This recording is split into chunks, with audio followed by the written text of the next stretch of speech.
Okay, I'm going to read about Steve Reeves when he was in the service during World War II.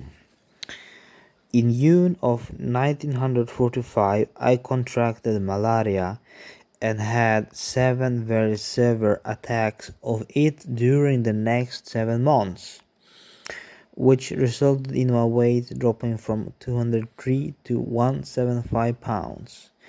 Before the malaria, my weight and measurements had remained the same as they were when I was inducted, which was a phenomenon I noted later on in my life when I was making movies. My muscles stayed with me, and I would need only 4 to 6 weeks of solid training to build them back up to top form.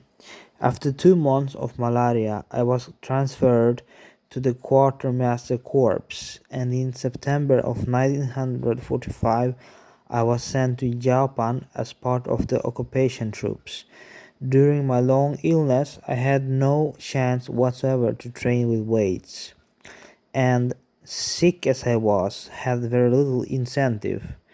However, in Japan I began to feel like myself again.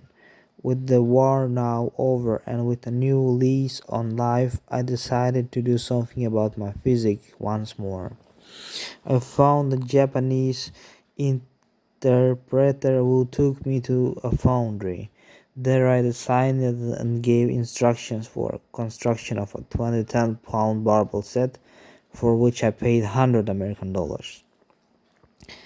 I kept the weights under my bed in the barracks and then built an exercise bench which passed army inspections, because it looked enough like an ironing board to fool the inspecting officers.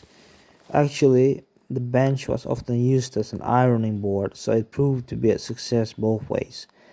I also managed to acquire a mirror that hung near my bed where I will train, allowing me a gym-like atmosphere right in the heart of Japan. I used this setup for my workouts the last 8 months of my time in the service, and increased my body weight from 165 to 195 pounds. In September of 1946, I was finally able to return home. So this is Steve Reeves, life in service stories. Here is a picture of Steve um, below, called The Shape. So Steve Reeves spent 2 years of bodybuilding and then was inducted into the army, and was stationed and shipped to Philippines. So that's it. That's about it.